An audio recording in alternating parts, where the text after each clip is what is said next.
Silakan masuk.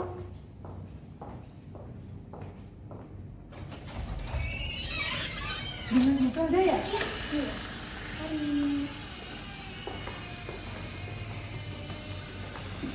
Silakan duduk ya, Bu.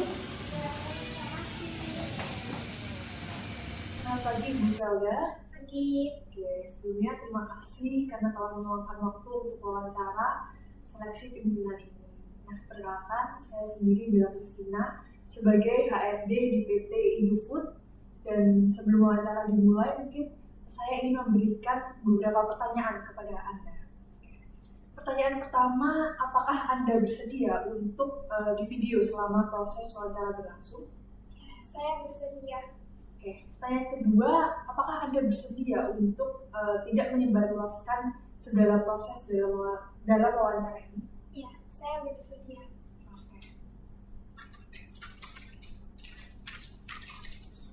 Oke. Mungkin saya juga menginformasikan bahwa segala informasi yang Anda berikan itu akan dijamin kerahasiaannya, sehingga Anda dimohon untuk bisa memberikan jawaban sesuai kondisi yang sebenarnya. Oke, saya mulai ya. Mungkin bisa diceritakan seputar dengan background dan juga pengalaman Anda dalam memimpin sebuah tim. Baik, terima kasih atas kesempatannya. Saya adalah lulusan Teknologi Pangan UGM tahun 2010. Saya telah memimpin tim selama 8 tahun terakhir, terutama di bidang produksi dan juga pengembangan produk. Lalu saya selalu berusaha memotivasi anggota tim dengan mengapresiasi pekerjaan mereka dan memberikan arahan yang jelas, sehingga kami dapat mencapai target bersama dengan baik. Oke, jadi Anda sendiri pernah nggak berada di dalam situasi ketika Anda memimpin sebuah tim yang mungkin mengalami penurunan dalam motivasi kerja? Baik, jadi tim saya pernah menghadapi penurunan motivasi ketika target penjualan kami itu tidak tercapai. Nah, sebagai seorang pemimpin, tentu tugas saya adalah memotivasi anggota tim agar kembali fokus dan semangat untuk mencapai target berikutnya. Oke, lalu bagaimana langkah Anda dalam memotivasi tim tersebut? Jadi langkah saya dalam memotivasi tim tersebut itu dengan mengadakan sesi pertemuan terbuka untuk mendengar masalah mereka. Lalu juga memberikan apresiasi terhadap usaha yang sudah dilakukan dan menetapkan target jangka pendek yang realistis. Selain itu juga saya memberikan penghargaan kepada anggota tim yang berhasil mencapai milestone kecil gitu. Oke, langkah-langkah yang Anda sebutkan tadi memang sangat menarik gitu ya.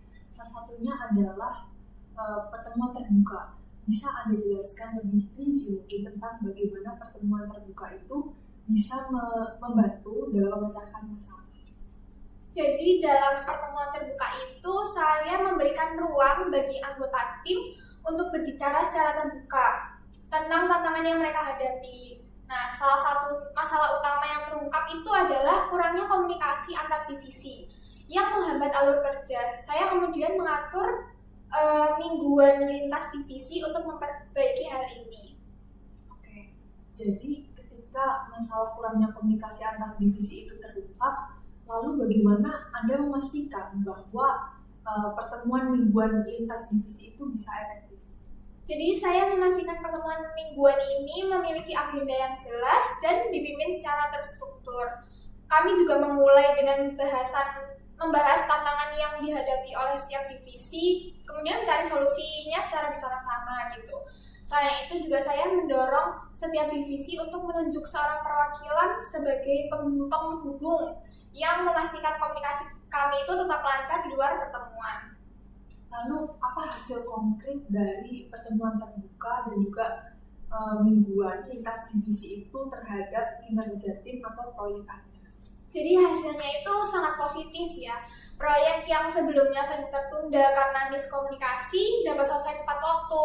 Selain itu juga produktivitas meningkat sebesar 20% dan hubungan kerja antar divisi menjadi lebih harmonis. Lalu apakah Anda pernah mengalami sebuah situasi di mana Anda bertanggung jawab untuk menyusun rencana strategis bagi organisasi ataupun tim Anda? Saya pernah diberi tanggung jawab untuk menyusun strategi pemasaran produk baru di wilayah dengan persaingan tinggi gitu. Oke, lalu apa langkah pertama yang Anda lakukan ketika mulai menyusun strategi pemasaran tersebut? Jadi langkah pertama yang saya lakukan itu adalah melakukan riset pasar terlebih dahulu. Itu tujuannya untuk memahami kebutuhan konsumen di wilayah tersebut. Lalu saya juga melakukan identifikasi pesaing utama dan menganalisis kekuatan serta kelemahan produk yang kami miliki gitu. Nah, informasi ini menjadi dasar dalam menyusun strategi. Oke, dalam riset pasar itu tantangan apa yang Anda hadapi dan bagaimana Anda mengatasinya? Jadi tantangan utama yang saya hadapi itu adalah keterbatasan data spesifik di wilayah tersebut. Saya mengatasinya dengan mengadakan survei konsumen lokal dan bekerja sama dengan tim penjualan untuk mendapatkan wawasan langsung dari lapangan gitu. Oke, lalu setelah riset selesai, bagaimana Anda mengembangkan strategi pemasaran yang efektif? Jadi saya menyusun strategi itu dengan 3 pendekatan utama. Yang pertama itu menawarkan harga promosi untuk penetrasi pasar awal, lalu bekerja sama dengan distributor lokal untuk meningkatkan visibilitas produk dan juga memanfaatkan media sosial untuk kampanye iklan yang menargetkan konsumen muda. Lalu bagaimana dengan tim Anda dalam terlibat dalam implementasi strategi tersebut? Jadi saya membentuk tim kerja lintas departemen untuk memastikan setiap bagian memahami peran mereka. Saya juga mengadakan pertemuan mingguan untuk memantau perkembangan dan memberikan pengarahan jika ada hambatan. Oke, lalu apa hasil yang Anda capai dari strategi itu? Jadi dari strategi tersebut, saya berhasil meningkatkan pangsa pasar produk hingga 15% dalam 6 bulan pertama. Kami juga membangun hubungan yang baik dengan distributor lokal yang membantu mempertahankan pertumbuhan penjualan. Apakah Anda pernah mengalami situasi di mana Anda menghadapi dilema moral atau etika dalam suatu pekerjaan? Ya, saya pernah menghadapi situasi di mana rekan kerja saya menawarkan jalan pintas yang melanggar aturan untuk menyelesaikan sebuah proyek gitu. Langkah pertama yang saya lakukan adalah dengan mendengarkan secara detail usulan jalan pintas dari rekan saya dan mengevaluasi risiko serta dampaknya baik terhadap proyek maupun reputasi perusahaan. Saya juga memastikan untuk tetap tenang agar tidak langsung menolak tanpa pemahaman yang jelas. Oke, lalu bagaimana Anda mengevaluasi apakah jalan pintas itu bisa diterima atau benar-benar melanggar aturan dari perusahaan itu sendiri? Jadi saya merujuk pada pedoman etika dan kebijakan perusahaan setelah meninjau ulang. Saya menemukan bahwa usulan tersebut melanggar beberapa kebijakan penting gitu, terutama terkait integritas data proyek. Oke, setelah mengetahui bahwa hal itu tentunya melanggar aturan perusahaan, lalu bagaimana Anda menyikapi rekan kerja yang telah memberikan tawaran jalan pintas tersebut? Jadi saya berbicara dengan rekan kerja saya tersebut secara pribadi. Saya menjelaskan risiko tentang usulan tersebut, termasuk dampaknya terhadap reputasi tim dan juga perusahaan. Saya juga menawarkan solusi alternatif yang sesuai dengan aturan dan tidak merugikan pihak manapun gitu. Oke, lalu apa reaksi dari rekan kerja tersebut setelah mendapat penjelasan dari Anda? Awalnya ya rekan kerja saya itu merasa bahwa alternatif tersebut memperlambat proses, tetapi setelah saya menunjukkan bahwa langkah tersebut lebih aman dan tidak beresiko, akhirnya ia setuju dan mengadopsi solusi yang saya tawarkan. Oke, lalu apa hasil dari keputusan Anda untuk tetap mengikuti aturan dari perusahaan? Jadi proyek selesai dengan hasil yang baik meskipun sedikit lebih lama. Namun kepercayaan antara tim dan klien tetap terjaga dan saya merasa yakin bahwa kami telah melindungi integritas perusahaan. Rekan kerja saya juga mengakui pentingnya mematuhi aturan setelah melihat hasil akhir. Oke, coba mungkin bisa diceritakan ya sebuah situasi di mana Anda mungkin perlu menyampaikan visi baru kepada tim Anda. Jadi saat memimpin tim baru, saya perlu menyampaikan visi visi jangka panjang perusahaan kepada mereka. Oke, lalu bagaimana Anda mempersiapkan diri Anda untuk menyampaikan visi jangka panjang tersebut? Saya memastikan untuk memahami visi perusahaan secara mendalam terlebih dahulu, termasuk alasan dibaliknya gitu. Dan bagaimana visi tersebut itu dapat diimplementasikan dengan baik. Saya juga mempersiapkan presentasi yang terstruktur dengan contoh-contoh konkret untuk membantu tim memahami relevansi visi tersebut dengan pekerjaan mereka sehari-hari. Oke, ketika menyampaikan visi itu, bagaimana Anda memastikan bahwa tim benar-benar memahaminya? Jadi saya menggunakan pendekatan yang interaktif. Setelah saya menjelaskan visi, saya membuka sesi tanya jawab untuk memastikan semua anggota itu bisa berbagi pemahaman dan juga mengajukan pertanyaan. Saya juga meminta masukan kepada mereka tentang bagaimana visi tersebut dapat diterapkan dalam pekerjaan mereka. Oke. Apakah Anda menghadapi tantangan dalam proses tersebut? Jika iya, bagaimana Anda mengatasinya? Jadi tantangan terbesar saya saat itu adalah beberapa anggota tim merasa skeptis karena mereka tuh belum melihat bagaimana visi tersebut akan berdampak positif. Saya mengatasinya dengan memberikan contoh nyata dari tim lain yang berhasil menerapkan prinsip tersebut serta membagi visi menjadi tujuan jangka pendek yang lebih mudah dicapai gitu. Bagaimana Anda memastikan bahwa visi itu akan terus diikuti setelah pertemuan awal? Jadi saya menetapkan langkah-langkah konkret untuk setiap anggota tim yang mendukung visi tersebut. Selain itu juga saya mengadakan pertemuan rutin untuk memantau kemajuan, memberikan pembaruan, dan memastikan semua orang yang tetap fokus pada tujuan mereka, tujuan bersama gitu. Lalu apa hasil dari upaya Anda dalam menyampaikan visi ini kepada tim? Jadi dalam waktu 6 bulan, tim saya itu sudah menunjukkan perubahan yang signifikan dengan cara mereka kerja. Dengan lebih fokus pada tujuan jangka panjang, kinerja tim meningkat 20% dan kami menjadi salah satu tim terbaik di perusahaan. Oke, terima kasih atas jawaban yang Anda berikan. Proses wawancara sudah selesai. Semoga Anda mendapatkan hasil yang maksimal dan juga Anda diperbolehkan untuk meninggalkan ruangan ini. Baik, terima kasih juga. Mungkin mohon maaf apabila dari saya ada perkataan atau perilaku yang kurang berkenan. Saya izin meninggalkan ruangan. Selamat pagi. Selamat pagi.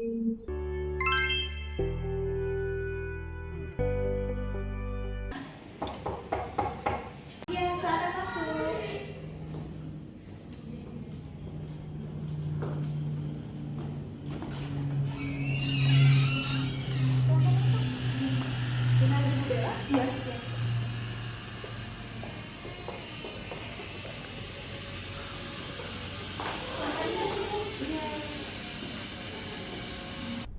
Selamat pagi, Bu Bella.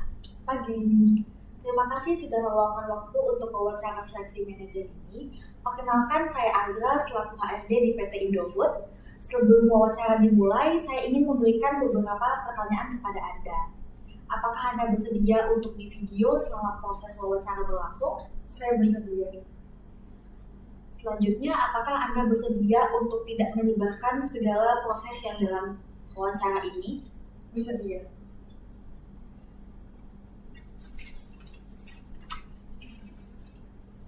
Baik, saya mulai ya. Bisakah Anda ceritakan pengalaman Anda sebelumnya sebagai manajer dan bagaimana Anda memimpin tim tersebut? Oke, di posisi terakhir saya adalah sebagai manajer di PT Margo Utama Sentosa dan saya memimpin tim yang beranggotakan 190 orang. Tugas utama saya di perusahaan itu adalah memastikan bahwa proyek bisa selesai tepat waktu, kemudian proyek juga bisa memenuhi standar kualitas dan tetap sesuai dengan anggaran yang telah ditetapkan perusahaan. Lalu, apa tantangan terbesar yang pernah Anda hadapi? Oke, salah satu tantangan terbesar saya adalah meningkatkan efisiensi tanpa menurunkan kualitas pekerjaan. Saya juga menerapkan pendekatan kolaboratif dan juga sistem KPI yang jelas, yang pada akhirnya itu bisa meningkatkan produktivitas tim sebesar 70% dalam waktu 2,5 tahun. Apa langkah spesifik yang Anda ambil untuk meningkatkan efisiensi dan penerapan KPI baru? Oke, untuk meningkatkan efisiensi, langkah pertama yang saya ambil adalah mengidentifikasi hambatan utama dalam proses kerja. Kemudian saya juga melakukan sesi brainstorming dengan tim untuk memahami tantangan yang mereka hadapi dan juga mencari cara untuk mengurangi langkah-langkah yang tidak perlu dilakukan. Nah, hasilnya kami berhasil merancang alur kerja yang lebih ramping dan juga mengurangi waktu tunggu antar tahapan. Selain itu, saya juga memperkenalkan penggunaan teknologi otomatisasi di beberapa bagian proses yang memotong waktu operasional hingga 20%. Oke, mungkin bisa diceritakan tentang keputusan sulit yang pernah Anda ambil sebagai manajer dan bagaimana Anda sampai pada keputusan tersebut dan apa hasilnya? Oke, saya pernah harus memutuskan untuk membuat struktur ulang tim demi efisiensi tim saya sendiri. Saya melakukan analisis mendalam terhadap produktivitas anggota tim dan juga berdiskusi dengan manajemen sebelum membuat keputusan. Nah, hasilnya di sini, meskipun awalnya ada resistensi, tetapi tim yang baru saja terbentuk itu bisa menjadi lebih adaptif dan juga lebih produktif. Jika Anda mendapatkan posisi ini, apa yang menjadi prioritas utama Anda dalam 3 bulan pertama? Oke, dalam 3 bulan pertama, prioritas saya adalah tentunya memahami visi perusahaan, kemudian menganalisis proses dan juga kinerja saat ini, serta membangun hubungan yang kuat dengan tim dan juga pemangku kepentingan. Saya akan mengidentifikasi area perbaikan, kemudian menyusun rencana kerja dalam jangka pendek yang tentunya selaras dengan tujuan perusahaan, serta saya juga akan memastikan bahwa komunikasi itu harus terbuka untuk mendorong suatu kolaborasi. Nah, dengan pendekatan ini, saya yakin saya dapat memberikan dampak positif sejak awal. Jika Anda dihadapkan pada situasi di mana target tim itu tidak tercapai selama 2 bulan berturut-turut, apa langkah-langkah yang Anda akan ambil untuk memperbaiki situasi tersebut? Langkah pertama yang akan saya ambil adalah menganalisis penyebab utama dari kegagalan itu sendiri melalui diskusi dengan anggota tim dan juga dengan analisis data. Setelah itu saya juga akan menyesuaikan strategi, mungkin dengan pelatihan tambahan, kemudian juga menstruktur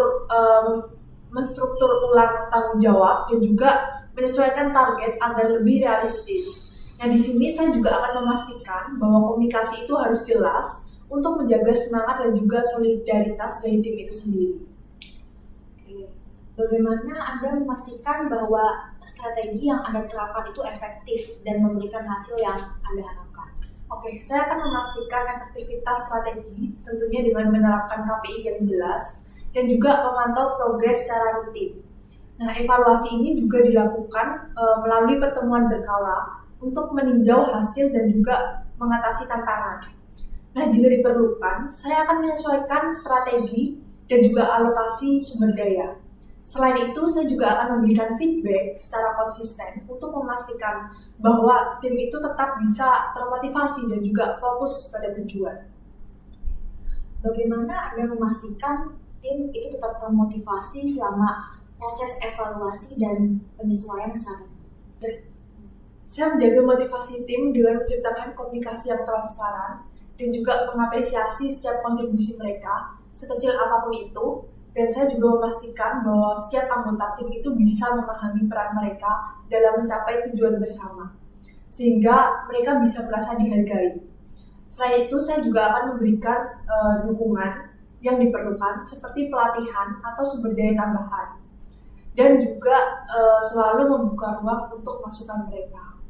Nah, dengan menciptakan lingkungan kerja yang inklusif dan juga mendukung, tim akan tetap termotivasi meski dalam menghadapi tantangan.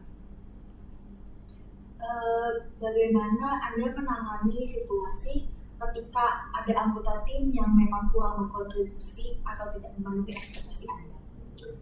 Saya akan berbicara langsung dengan anggota tim tersebut untuk memahami penyebab kurangnya kontribusi mereka, apakah ada kendala pribadi atau kesulitan dalam pekerjaan. Nah, setelah itu saya akan memberikan dukungan ataupun pelatihan tambahan jika diperlukan. Serta saya juga akan menetapkan ekspektasi yang lebih jelas. Nah, jika masalah ini masih tetap berlanjut, saya akan bekerja sama dengan anggota tim untuk menemukan solusi yang saling menguntungkan dan juga menjaga komunikasi terbuka serta memastikan bahwa mereka tetap dihargai. Bagaimana Anda mengelola konflik antar anggota tim dan memastikan kerjasama itu tetap berjalan dengan lancar? Saya mengelola konflik dengan mendekati kedua belah pihak secara pribadi untuk mendengarkan perspektif mereka. Saya juga memastikan untuk tetap objektif dan juga mencari solusi yang adil.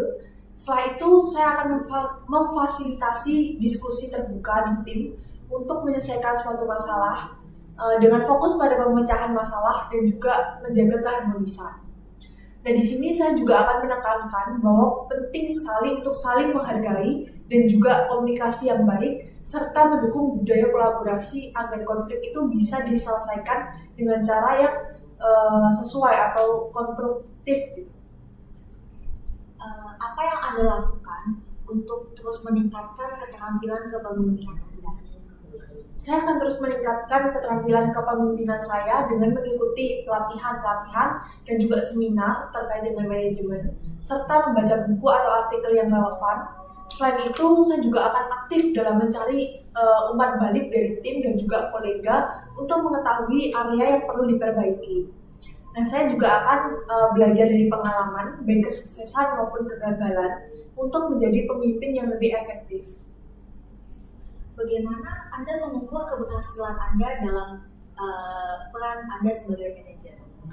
Keberhasilan saya diukur melalui pencapaian target tim, efisiensi operasional, dan juga tingkat kepuasan anggota tim. Saya juga melihat bahwa sejauh mana sih tim itu bisa bekerja secara mandiri dan juga berkolaborasi dengan baik. Selain itu, feedback dari klien dan juga pemangku kepentingan lainnya juga menjadi indikator penting untuk mengukur sejauh mana keberhasilan dalam peran manajerial yang saya pimpin.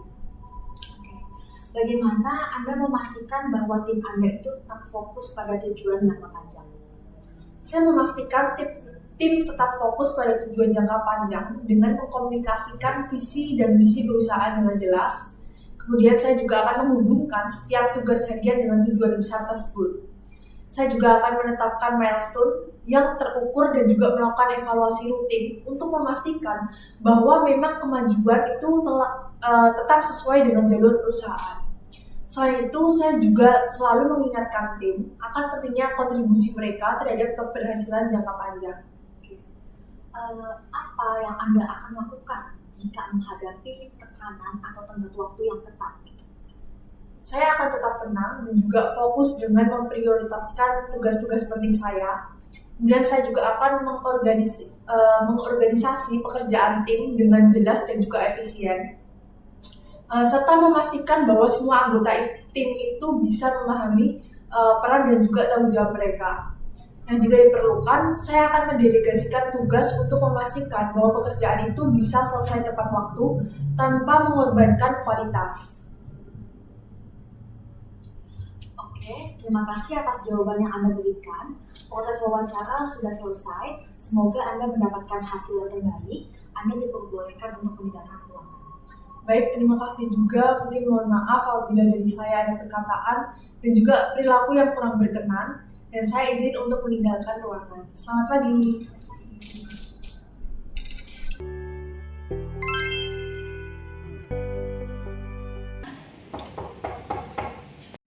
Silakan masuk.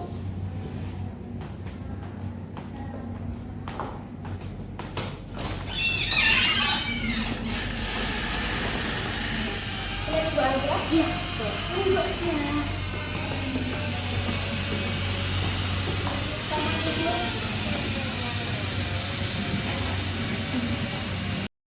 Selamat pagi, Bu Azra. Pagi. Terima kasih sudah meluangkan waktu untuk wawancara seleksi ini. Kenalkan, saya Nagara Felda selaku HRD di PT Indofood. Sebelum wawancara dimulai, saya ingin memberikan beberapa pertanyaan kepada Anda. Pertama, apakah Anda bersedia untuk di video selama proses wawancara berlangsung? Saya bersedia. Kedua, apakah Anda bersedia untuk tidak menyebarluaskan segala proses dalam wawancara ini? Iya, saya bersedia. Oke. Kita masuk ke pertanyaan pertama ya, Bu. Iya. Boleh coba ceritakan pengalaman Anda saat menghadapi tantangan dalam pekerjaan atau organisasi sebelumnya? Baik, terima kasih atas pertanyaannya Ibu. Jadi saya pernah menjadi anggota divisi logistik dalam organisasi di kampus. Nah, ketika itu kami menghadapi masalah keterlambatan pengiriman barang untuk acara besar yang memang akan kami adakan dalam 2 hari. Nah, sementara dalam kegiatan tersebut saya memang bertanggung jawab untuk memastikan barang tiba tepat waktu untuk mendukung pelaksanaan acara. Apa yang Anda lakukan untuk menyelesaikan hal tersebut? Baik, ketika itu saya langsung menghubungi penyedia jasa pengiriman untuk menegosiasikan kecepatan pengiriman. Saya juga mencari alternatif penyedia lain jika pengiriman awal itu tidak memungkinkan. Lalu bagaimana hasilnya? Jadi hasilnya barang tiba tepat waktu dan acara berjalan dengan lancar. Nah, pengalaman itu mengajarkan saya pentingnya berpikir cepat dan menjaga komunikasi agar efektif. Jika Anda menghadapi situasi serupa di masa depan, apakah Anda akan melakukan sesuatu yang berbeda? Lalu mengapa? Ya, tentu saja. Saya akan mempersiapkan rencana cadangan lebih awal, termasuk dengan menjalin hubungan dengan lebih banyak penyedia jasa pengiriman. Dengan begitu, saya akan memiliki lebih banyak pilihan solusi jika terjadi kendala seperti sebelumnya. Pernahkah Anda menghadapi situasi yang menguji nilai integritas Anda? Tentu pernah Ibu. Saat saya magang, saya pernah diminta untuk membantu mencatat transaksi pembelian. Namun, saya menemukan ada satu transaksi yang memang tidak tercatat dengan jelas. Nah, saya perlu memastikan semua data transaksi itu dicatat dengan benar, tanpa mengganggu sistem yang ada. Bagaimana Anda menangani situasi tersebut? Pasti saya segera melaporkan hal ini kepada supervisor dan meminta izin untuk memeriksa dokumen pendukung dan mencatat ulang transaksi dengan benar. Kira-kira apa yang membuat Anda merasa perlu segera melaporkan hal tersebut ke supervisor? Nah, saya itu menyadari bahwa ada ketidaksesuaian data transaksi gitu, dan itu tuh dapat berdampak serius pada laporan keuangan perusahaan.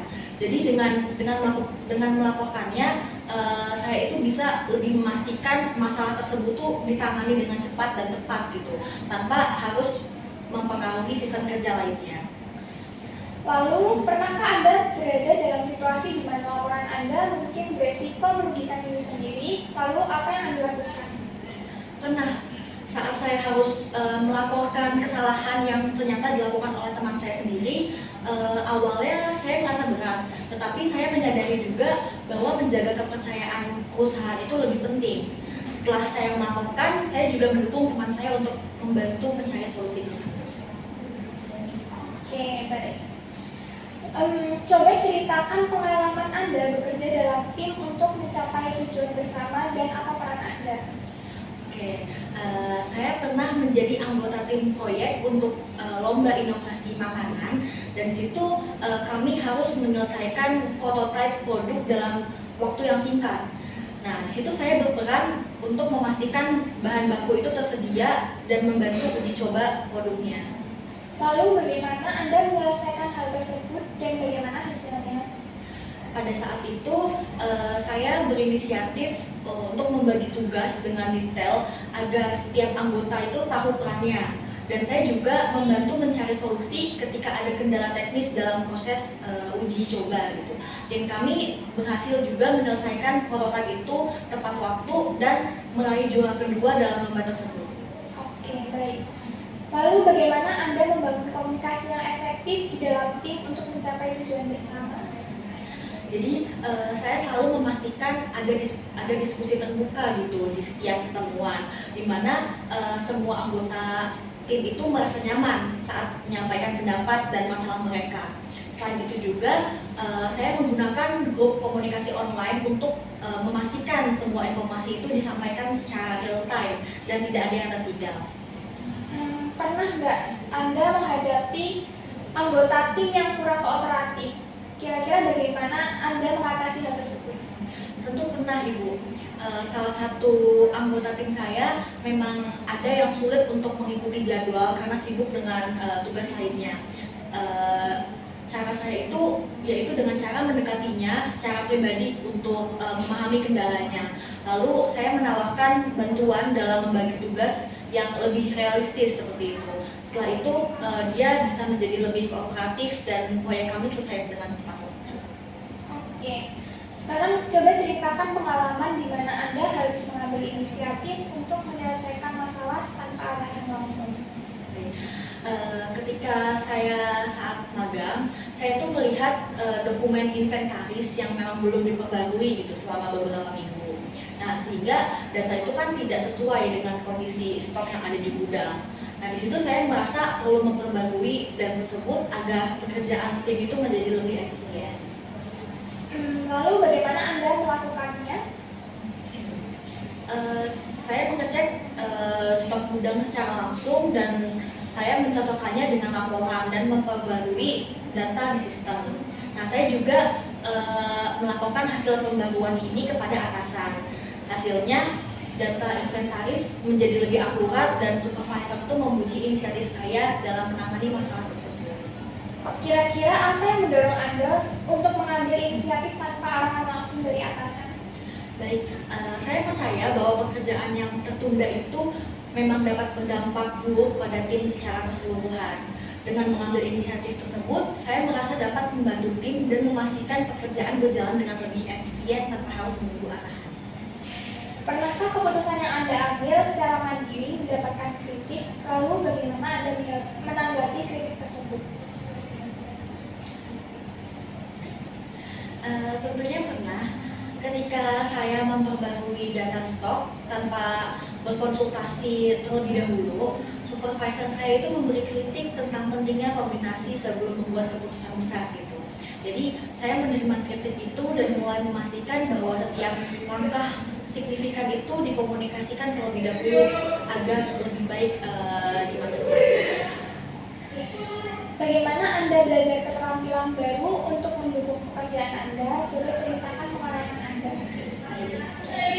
Jadi pada saat itu saya menjadi panitia di acara kampus. Saya itu pernah diminta untuk membuat desain poster, tetapi saya belum terbiasa menggunakan perangkat lunak desain. Nah, saya perlu mempelajari cara menggunakan perangkat lunak itu dengan cepat gitu agar posternya selesai sesuai dengan jadwalnya. Lalu saya menonton tutorial online dan saya mencoba langsung desain secara sederhana. Setelah beberapa kali saya berlatih, saya berhasil membuat poster yang menarik. Poster tersebut akhirnya diterima dengan baik dan saya merasa lebih percaya diri menggunakan perangkat lunak desain itu di dalam proyek sebelumnya. Apa sumber atau metode pembelajaran yang menurut Anda paling efektif? Baik, menurut saya belajar dari pengalaman langsung adalah metode yang paling efektif ya Bu. Selain itu, saya sering memanfaatkan tutorial online dan diskusi dengan rekan kerja atau mentor untuk mendapatkan wawasan praktis yang lebih mendalam. Lalu setelah mempelajari keterampilan baru tersebut, bagaimana Anda mengevaluasi keberhasilan Anda dalam menguasai keterampilan tersebut? Saya mengevaluasi keberhasilan dengan mengukur apakah keterampilan tersebut itu dapat diterapkan secara langsung dalam pekerjaan saya gitu, dan apakah itu memberikan hasil yang signifikan. Misalnya setelah saya mempelajari perangkat lunak desain, saya menerima feedback positif dari supervisor atas hasil yang saya buat untuk sebuah acara tersebut. Oke, terima kasih atas jawaban yang sudah diberikan. Proses wawancara sudah selesai. Semoga Anda mendapatkan hasil yang terbaik. Anda diperbolehkan untuk meninggalkan ruangan ini. Baik, terima kasih juga. Mungkin mohon maaf apabila dari saya ada perkataan atau perilaku yang kurang berkenan. Saya izin meninggalkan ruangan. Selamat pagi.